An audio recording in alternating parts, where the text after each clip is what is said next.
Hello and welcome everybody. It's wonderful to see some names on screen and also see that there are people in an actual classroom working together. My name is Kristina Hoeppner and I'm your workshop facilitator for the next hour and a half. I put the links to today's session into the chat so that you can also grab the slides directly if you like, and also then have access to the shared documents that we have. And then we can get started with our session, which is all about hack your portfolio activities and inject digital ethics. I chose the topic because I'm a member of the AAEEBL Digital Ethics Task Force. And AAEEBL is the Association of Authentic, Experiential, and Evidence-Based Learning.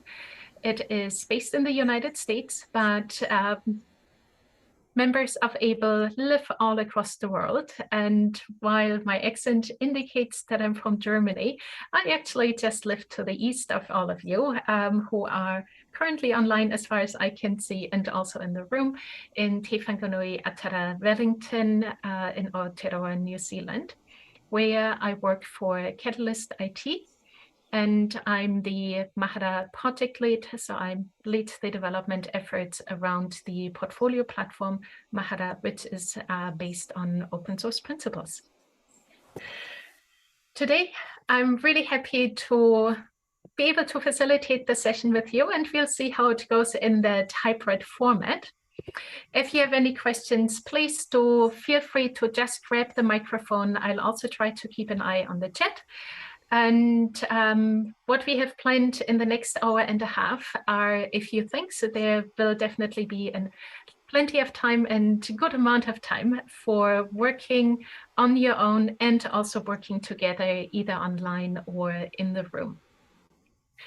Because we are talking about digital ethics, we'll look at shared session guidelines so that we are all in a comfortable and also safe environment.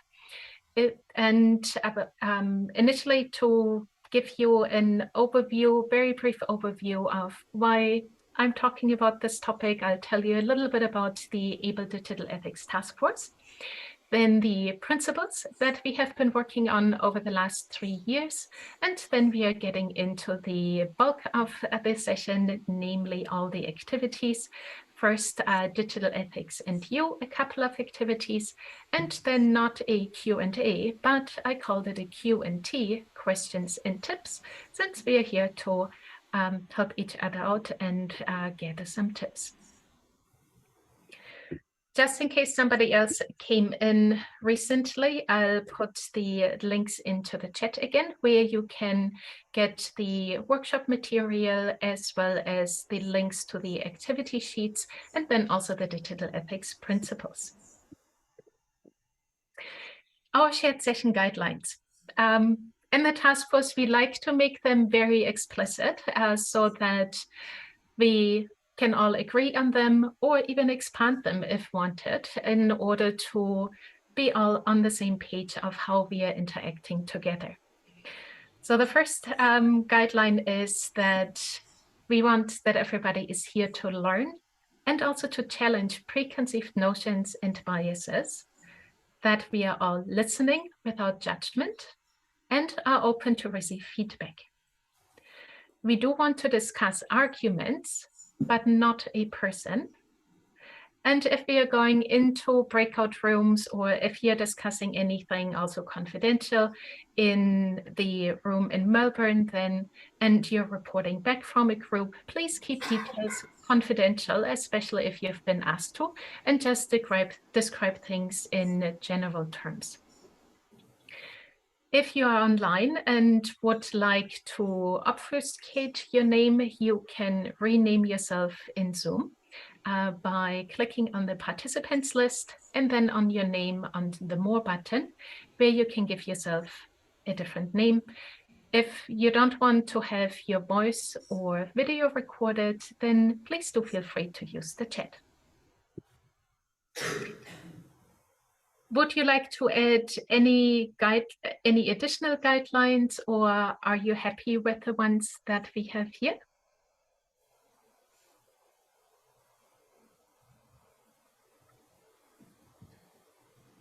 Yeah, keep an eye on the chat in case something else comes up. Yeah, I think it's a good set. It's very good. Yeah. Now, of course, if you're in the room in Melbourne, you might not have the chat open.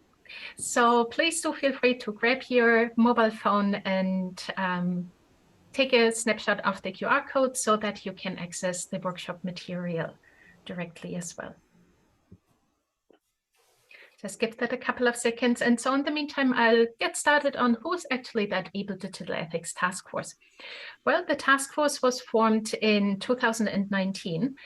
And we gathered the first time in September because at that time, or by that time, AAEEBL had recognized the need for looking more closely into digital ethics. And that was, I think, round about the same time when also Eportfolios Australia actually started exploring digital ethics more, did a literature review, and therefore worldwide, we realized that digital ethics is actually an important topic to look at more closely and not just assume that people know what it is all about. And that's why the Digital Ethics Task Force was formed. Right now, we entered into our 4th year with the biggest crowd so far. This year, we have 14 members from 4 different countries. So we are typically coming from the United States, Australia, and New Zealand. And this year, we could also welcome Michael from the Philippines and are expanding to Asia, which is fantastic to see. And we are also coming all from different organizations, definitely higher education, but there are also Jeff and I on the task force who are not affiliated directly with an academic institution and can therefore bring in the perspective from the vendors. The task force meets on a regular basis, and if you want to know all about how we work together, what we do, what we have done over the last 3 years, then please come along after lunch to the 2020 presentation that Christine Slade and I will be delivering, so you can hear all about that. Now, digital ethics, again, like with the shared guidelines, like to put us on a baseline of understanding. And so here is a very general definition that we are using as basis, and it reads, because ethics refers to the way groups and individuals relate to, treat, and resolve issues with each other. Digital ethics then encompasses how users and participants in online environments interact with each other and the technologies and platforms used to engage. So taking the ethics principles that we have known and putting the layer of the technology on top. So that is just a very basic definition for it. Now, it is the basis for our principles that we have developed over the last 3 years. Here you can see the 13 principles that we developed in year 1 and year 2.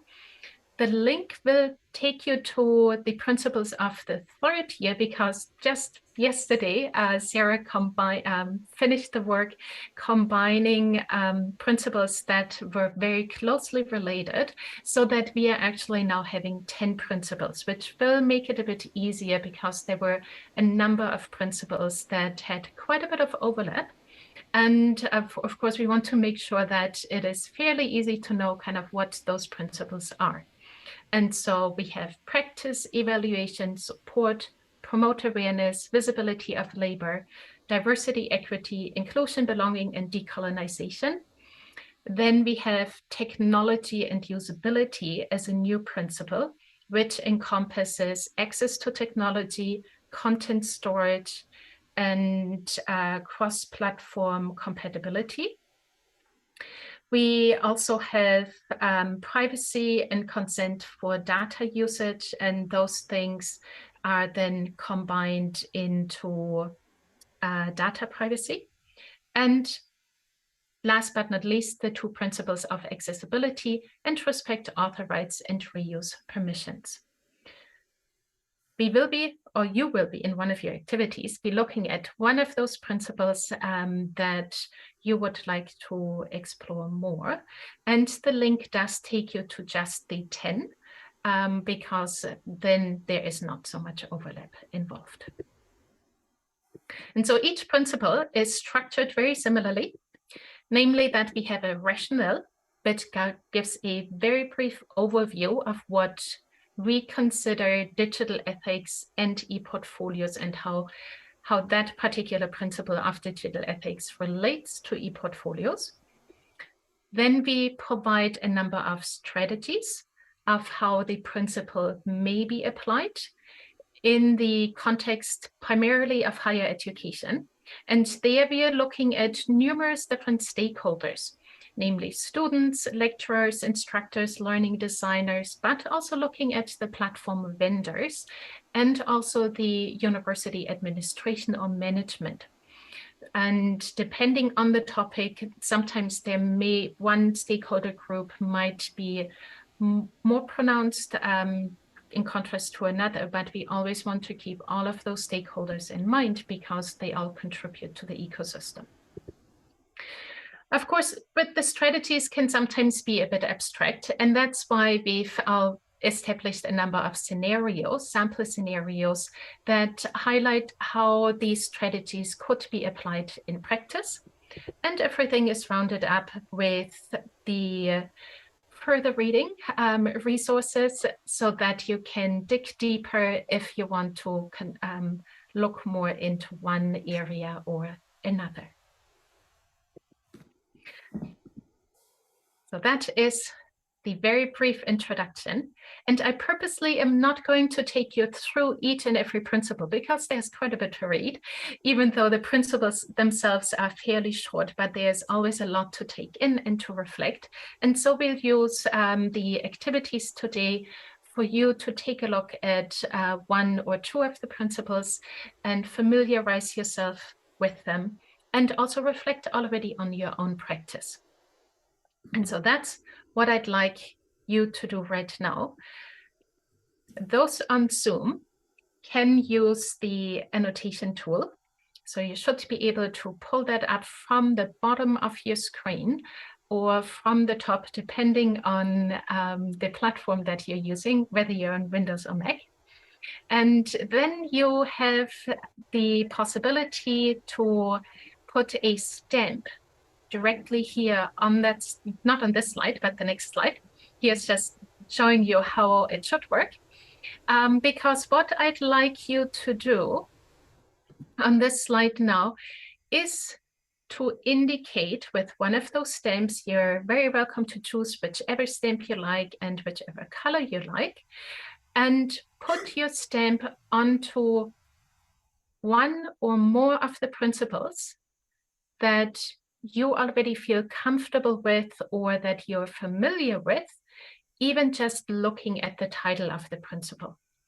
So if you feel like, yes, I kind of pretty much know what is being done, accessibility, also in conjunction with UDL, you're a whiz in writing alt text or making sure that you have different or give your students choices in what sort of medium they want to write their portfolios, put your stamp there. If you say you know some, maybe not all yet, about Creative Commons and licensing, then go to respect and author rights and reuse permissions. You can put as many stamps on as many principles as you like. For those of you in the room, there are at least 2 computers there that are connected to the Zoom room. I think Ingrid is also might also be logged in here in Zoom directly. So maybe huddle around a table and do that activity together. And I hope you can all find the annotation tool on your screen in order to pick a stamp and then place your icons directly on the screen here of where you feel most comfortable with at the moment. I see a couple of stamps there. We can type that in the chat too. Yeah, so I've heard that one person said that at the moment they don't really know what visibility of labor means in this context. And visibility of labor, what we are looking at here is the making the labor that an instructor or learning designer, but also a student goes into visible in order to also acknowledge it and not just say, oh yeah, it's portfolio work, you do that. And if it takes 10 hours, that work is not seen, or that students also see that their work that goes into the portfolio is acknowledged. It also is part of care work, so that we want to make sure that it is not an extra burden on instructors or designers or also students, but that it is taken into consideration for the entire workload. Practice means that it does need practice. Practice makes better, and that we can then also have working groups, work together. It is, of course, very closely related to support. And we always know that the principles do overlap in certain areas. Thank you so much. Before I forget, I'll just take a quick screenshot of that so that we can add it to the resources later on. And what I can see right now is that the people who responded are most familiar with the right-hand side. So things like access to technology or consent for data usage, which is fantastic because that privacy is a very important topic. Also cross-platform compatibility, accessibility has a lot of stamps, which is also great to see. Privacy and respect author rights. So these are incidentally all the principles from the first year that we developed. So some of our very first ones also practice and support on the left-hand side. Because I find they were easier ones to develop. So in the first year, we developed 10 principles. In the second year, only the 3. But the 3 that we developed then were quite meaty, namely evaluation, visibility of labor, and diversity, equity, inclusion, belonging, and decolonization. And they were quite intricate, whereas the others talking about legal matters or explaining privacy or accessibility seemed a bit easier. And I know that a lot of organizations, especially in Australia and also New Zealand, have been doing quite a bit of work in regards to accessibility, universal design of learning, and also getting more into the support of portfolios. Now, this was your familiarity with the principles. Now, my question is, which principles or principle do you want to learn more about? For which ones do you have most questions? So please do use the annotation tool again and put your stamp on it. So it is great to see some of those clusters, and maybe that'll also then help us to get the group activity well organized, because there is an overlap between the principles where some of you are comfortable and where some others are not comfortable, so that you can share your insights. So the principles that I can make out right now where people want to learn more about are evaluation, DEIBD, respect author rights and reuse permissions, consent for data usage, privacy, and accessibility. That is a really, really good collection. And again, I'll just make a quick screenshot of that and save the picture for later, because we will continue with our activities. But first I need to clear the screen. Okay. So I'd like you now to think back to your own practice. You have just identified the principle or principles that you're most comfortable with. And because this workshop is a sharing workshop where we exchange ideas and learn from each other, what I'd like you to do now is that you go either click the link that I'll put into the chat in a second to the activity document, or if you're on your mobile phone in the room, take a photo of the QR code. And on that page on that activity page, I have a few questions for you. First, claim a page so that everybody knows who is working on which page. And then I'd like you to pick a principle, and the principles are linked so that you have direct access to them. And pick a principle that you feel comfortable with. It doesn't mean that you need to know everything about, but maybe one that you've already heard more about than for another principle. And that is when I now want you to become more familiar with the principle by reading the strategies that we've come up with in the task force, and think of one or more activities that you have created recently for portfolio work, or if you happen to have done anything portfolio related, either ever or in a while, feel free to just think back to one other activity that you've done with students. Because of course the digital ethics principles also apply more widely across education. And look at those strategies and see if you have used any and which have you used. Or are we missing strategies? Have you used any others? Please also write those down.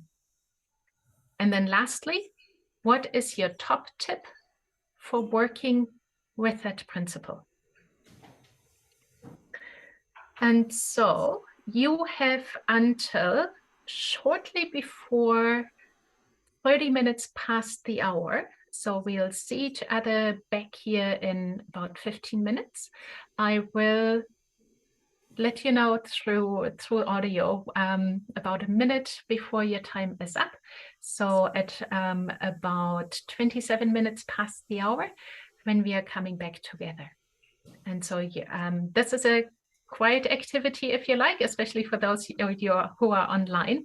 If you're in the room, Kate Coleman told me you all have pen and paper there. So if you don't have a computer available, please do feel free to jot things down on paper for yourself and work on that, reflecting on your own practice. Welcome back, everybody. And I'll just make sure that we can then also hear the room. So if the room can please unmute themselves, that would be wonderful.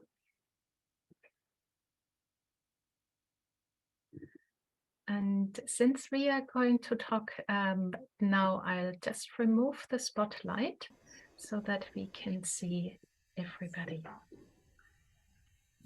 So I've seen. Okay? Yes, thank you, Kate.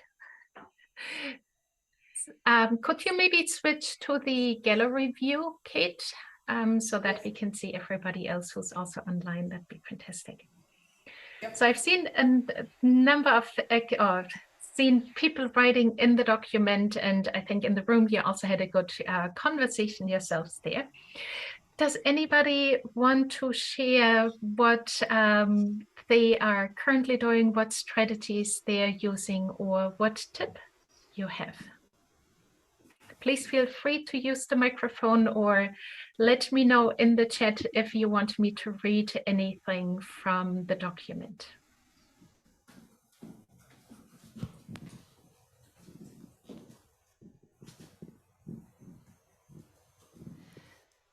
Oh, are we coming through on the mic? Oh, we are. Well, accessibility is the one that I spend the most time on. So my top tip was just sort of sharing and sprinkling little accessibility tips around the team so that you don't overwhelm people all at once, and moving past alt text, because that's the thing that everybody goes to first with accessibility. So giving people tips like Command or Control K, Control V, you can use to paste a link in to do a semantic link. Or there are a lot of color contrast checkers out there so that you can check the color contrast of your image or your text. So you just sprinkle those in slowly so that the information starts to get out there. One that could be useful today if you're tweeting is camel case. So if you're doing Eport Forum, capitalize the P, capitalize the F. That improves how Twitter screen readers read the hashtags. So tips like that. I can pass the mic over to anybody else if somebody else in the room has a tip. Ashley, I'd actually like to stay with you because I have a question for what you wrote in the document. Yes. Namely, can you please tell us a little bit about what the accessible playground activity is that you mentioned? Oh, so the accessible playground wasn't an activity. That was, at one point I was writing accessibility tips for our internal newsletter. And the accessible playground story was a story of a parent who, this was years ago before we had accessible playgrounds, but was used to watching their child watch from the sidelines. They just enjoyed watching other kids play, but due to mobility constraints couldn't play. And they started designing just an accessible playground where everybody could play. You could play in a wheelchair, you could play without, all of the usual mobility abilities. I'll dig up the story. It's built into a lot of playgrounds now. You'll see a lot of ones that are much better, but the story was geared to help people figure out that, you don't want somebody to be watching on the side of the playground. You want everybody to be able to play, and hoping to use that to get people to think about digital accessibility not as, a thing I have to do, but as we want everybody to be able to play. All staff, all students. Yeah. Thank you for the story. And you mentioned something really important, that we want everybody to play, everybody to participate. And that, of course, then also goes very well with the principle of inclusion, that we are having everybody at the table equally. Yeah, I'll dig it up and I'll post the story on Twitter. Thank you for sharing. No worries. Is there anybody in the room who'd like the mic, or if somebody online wants to go, I can pop this down. Everybody is keeping their eye contact away from you. Yeah, I'm going to pop it down. So in the document, I saw also a strategy called Check Yourself Whenever You Feel Dazzled, by a really cool tool, so-called Surface Delight, about funky UX features often make something seem extra appealing, but actually makes functionality worse. Does the person who wrote that want to talk a little bit about that, why that is a very good strategy? Sure, that was me. Can you hear me okay? Yeah. And I was trying to figure out you because I knew that had to be you. Yeah, it's just something that comes up again and again and again, because technology is absolutely designed to dazzle us, and it's getting better and better at doing that. So something that is hard to do and that you have to be really, really cognizant of is that it's designed to attract you and pull you in.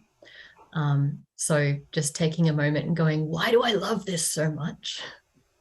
Can help surface some of the reasons why maybe the things that you like are not the things that you actually need.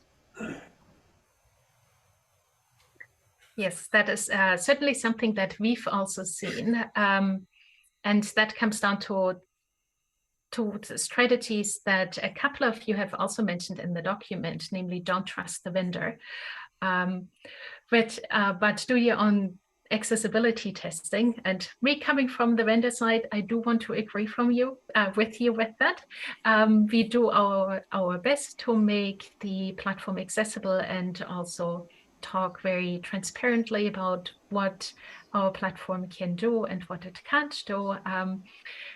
But it is still very different than doing your own testing, because you know your students, or your students themselves can do the testing. And what we have seen in particular is kind of coming back to the dazzling UX features, is that, of course, a lot of people want to have drag and drop. Drag something directly from your desktop onto the computer, or drag content blocks around on a page. And that works really, really well if you know how to use a mouse, if you can navigate a mouse. But a screen reader, or a person with mobility or dexterity problems who relies entirely on their keyboard would not be able to use such a drag and drop feature. And therefore we would be excluding them from the use of the technology. And so what we had come up with is an alternative way of still being able to use drag and drop when you can, but also having the possibility to use a keyboard. And that is something that was not built into the technology that we had used, the library that we had used, and therefore built that ourselves. And that is certainly something that we as vendors need to be aware of, but also the team at the organizations using portfolio platforms, or even learning management systems and any other platforms, that we are not just looking at one group of people, but at many different ones, to see how can they actually navigate things. And welcome also to Lavo in the Philippines, who joined us online, or Gavi. It is nice to see you here. Now in the chat, Deb put in, my principle is data responsibility, going away a bit from the accessibility ones. I have reviewed terms and conditions and privacy policy of software and noticed where data was stored and shared. Tip: find out what your institution's policy is regarding data privacy. Many Aussie institutions won't allow data to be stored on overseas servers that have different privacy policies. That is an incredibly important tip, and becoming more and more important, especially also when we are looking into data sovereignty. Because of course, a lot of the cloud providers have their data stored in the United States or other parts of the world. But if your institution actually requires the data to stay in Australia, or in the Philippines, or in Aotearoa, then you do need to be very mindful and should be looking into a solution that you can either have installed by your IT department on your own servers, or that is exclusively hosted in your country. Germany does take that quite seriously, just as an example, because their schools and universities often aren't allowed to use Google products or Microsoft products because they are stored outside of the European Union, or it cannot always be guaranteed that data backups or things like that don't go outside of the EU, or sometimes even outside of Germany. And so be cognizant, and that of course also means work with teams at your institution and involve the lawyers, because nobody does expect from you that you know all about accessibility, data privacy, information security, international law, digital law, and all of that. But that is where we have the experts in our organizations who can support us. Does anybody else want to share what strategies they are using or what tips they have? I think I saw at least one more person typing. Ingrid, do you want to take the microphone? Not me. I was trying to be quiet there, Kristina. Hang on, I'm going to jump. I can read it for you if you like. No, it's okay. I've jumped up now. I need the exercise. But I do have to go back to the computer. So I chose practice because I felt most comfortable with it, having, as you know, implemented it in one faculty on my own almost. Without Kristina's help, I think I would have been totally lost. So I think my tips during that time was to be positive and enthusiastic. I think the more enthusiastic I was, the better opportunities that staff would come along with my ideas, be creative, think of the audience, and start small. That was really important when I was implementing it in the faculty, to start small, to get that encouragement from others, and then slowly grow it, because I think when we start big, we forget how that can impact our practices. Thank you very much, Ingrid, for these wonderful tips. And they do show that the tips don't always have to center around the technology. But of course, portfolios are very much in the pedagogical arena, and technology is one part. And so a lot of the tips also for the principals themselves fall more into the arena of things that you already know and that you've been practicing for years and can now transfer your knowledge into the portfolio world. Since Ingrid spoke and mentioned her implementation of portfolios at one faculty, I do have to think back at a presentation that a former colleague of Ingrid's, Jamie Fulcher, had given at one point, where she had developed a portfolio bootcamp for faculty at Monash University. And it came to mind for that practice principle, of course, also in conjunction with the support principle, because through practice, through the bootcamp, through regular activities over several weeks, a faculty could learn more, exercise their portfolio muscles themselves, and therefore become more proficient and also definitely more confident in their practice. And that certainly also contributed to the enthusiasm and to not just do the task, but also have a little bit of fun while doing so. We still have a couple of minutes for this part of the activity. If anybody else would like to share either the principle that they had selected, strategies from it they've used, or a tip from all of that. Either online or in the room. Can I just say, sorry, I'll have to jump up again. That boot camp, I don't know if anybody else knows about it. The boot camp, yeah, I used that. Jamie created it over several weeks. I actually created it over several hours, and it was really interesting. The academics that used it in that session that I ran, they actually built their own and got more creative as we went on, and it was a really exciting journey to see, because when they started they knew nothing about it, a bit like going to boot camp, you know, you want to lose weight or you want to do X, Y, Z. So you go to a boot camp for a reason. They came for a reason, wanting to implement e-portfolios in their own units, but they hadn't thought about what the creativity element was. So I think that's something to think about.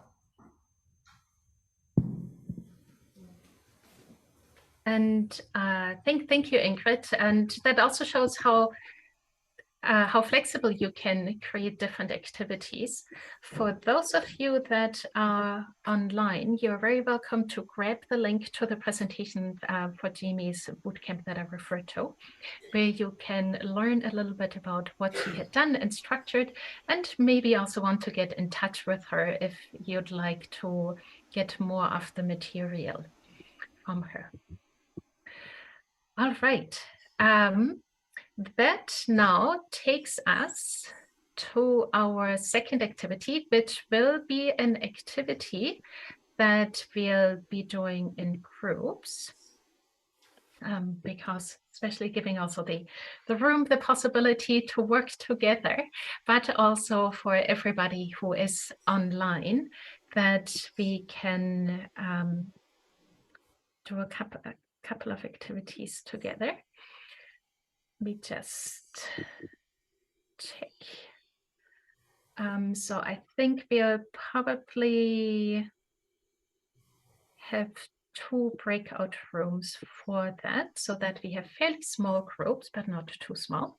And so this section I entitled Q&T, questions and tips, because we do want to stay in the mentality of sharing, in the mode of sharing, and also asking questions and tapping into the knowledge of everybody in the room or online to help us out with what we already know and what we might want to know going forward.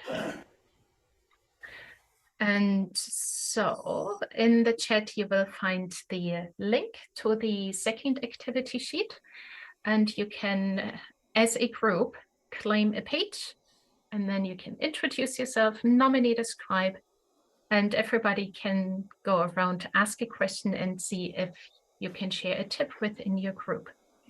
So now, why would I want to do that activity with you? Oftentimes we've come across scenarios where we know digital ethics is involved, but we might not quite know how to resolve it. And that's where I want to tap into the wisdom of the community.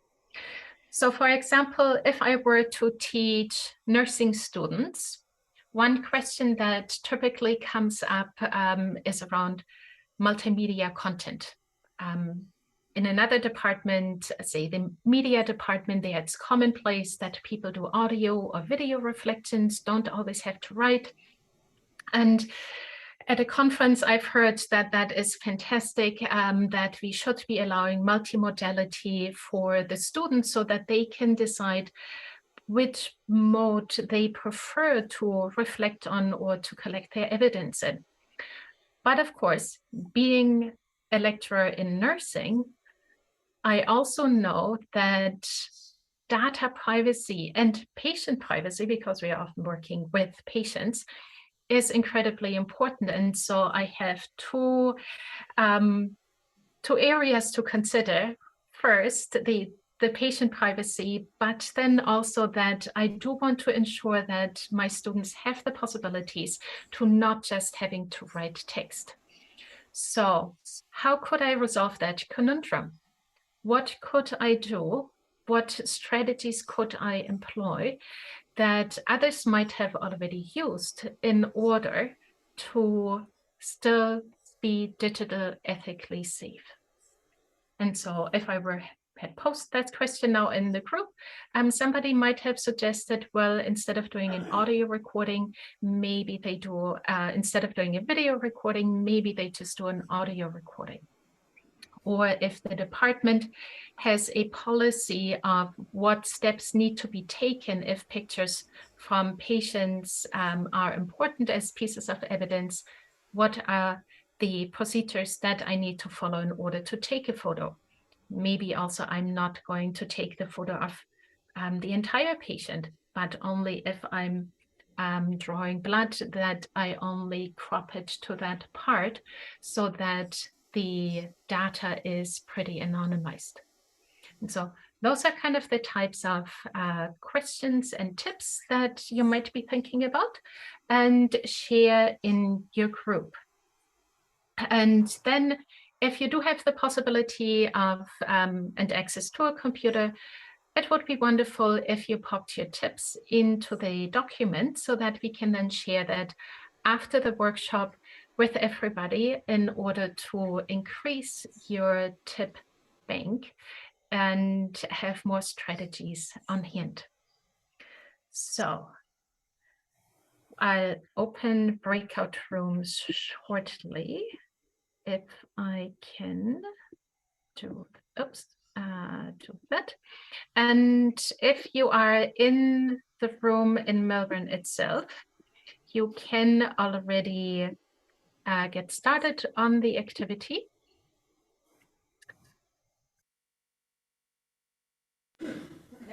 Oh, here we go. Welcome back, everybody. We have 10 minutes, so about 5 minutes to share back if there are any tips that you would like to share, or maybe even at the start for us to know in which stages of butterflying are the majority of you in the room? Are you eggs, caterpillars, chrysalis, or are you butterflies? I feel like our average was chrysalis. Hang on. Yes, you can hear. Oh, you can hear us okay? This is better. Thank you. Okay. I feel like our average was chrysalis. I think we had one butterfly, a couple of caterpillars, and multiple chrysalises. Chrysali. you were definitely many more people in the room, but we were all kind of more in the caterpillar stage. Budding chrysalis is there, and yeah, I hope you enjoyed that part of the activity. And now onto a tip. Do you want to share anything that you've discussed in the group? Oh, don't give it to me. Why me? Oh, okay. No, do you want to? We kind of were discussing things around patient data. Ingrid, may I Sorry. interrupt Is that briefly? better? Sorry, may I interrupt Yeah. briefly? If you turn around, we will be able to see your face. Oh, do I want to be seen though, Kristina? Yes. On camera, is that better? Yes, Now I feel thank like you. I have to talk to that instead of the room, but that's all right. What did we talk about? We talked about privacy and data collection. So how do students de-identify stuff? We were talking about where the data is kept, so the servers overseas. We and lost how your that audio. impacts. Maybe Okay. it's just me. Did we lose? Am I back? I'm looking this way now. Is that? Yeah, Am I you're back? Back? Okay. So we're talking about data, how we store data, students' capabilities of de-identifying images, de-identifying names, all that sort of thing, because now it's, Kate, 35 years that we have to keep. 17 years post being 18. So if you collected data when they were 5, you have to wait till they're 18 and then hold it for 17 years. You have to hold data for a really long time. And so, you know, particularly for education, for early childhood teachers, how are we carefully and ethically looking after the data until those people are adults and they have a right to take their data away at any time. So, you know, if you've got photographs when you were 7 inside someone's portfolio when they did placement, and you want those photos out when you turn 18, you have to be able to find that data. So what are data management plans that we use in research? What do they look like for learning and teaching? We need to start thinking about. And is it Claire? Claire had a really good point, and she's trying to eat something, so I won't actually ask her the point. But she was saying that from an educator's perspective, she now has to incorporate that into her training, teaching at the very beginning, whereas Kate was talking about the fact that she starts at the very beginning. So for new people using ePortfolios, we really need to think about that being imparted to our students from day one. Did I capture it, everybody? Great. Thank you. Over to you. Thank you, Ingrid. Miriam or Deb, do you want to share anything?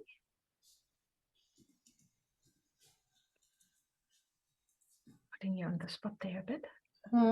I guess we were talking more about accessibility and something that a point that Kristina came up with, a tip that Kristina came up with, or it might have been Miriam, I can't remember now, was in terms of accessibility, because I said that I found that I forgot it often, which is really awful, but I just forgot it because it wasn't something part of my usual practice. And something I've written down, the tip was to use a screen reader with a blindfold, which is a really interesting thing, so that you can experience what a person with a disability, you know, what their experience might be, and also to try and put yourself into the shoes of people with you know, disabilities, just so that then it sticks in our mind more and when we're planning these things.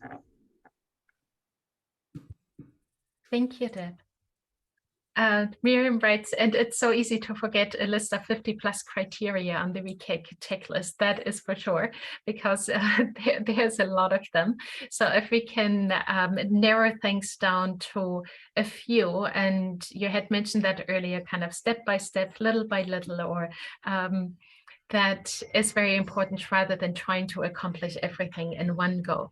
And that is similarly also with the digital ethics principles that you can read all about afterwards, is that we don't expect everybody to know all 10 principles by heart, can recite these strategies, fill in the quiz and get 100 points, but that it is certain elements that you might want to pick at the moment, either because you are already familiar with concepts and therefore have an easy entryway to expand your knowledge, or maybe you want to focus on one particular principle to learn more about, to take your first steps in, and then grow from there, talk with your colleagues, talk with your students, and see where you can have the biggest impact or make the quickest strides as well.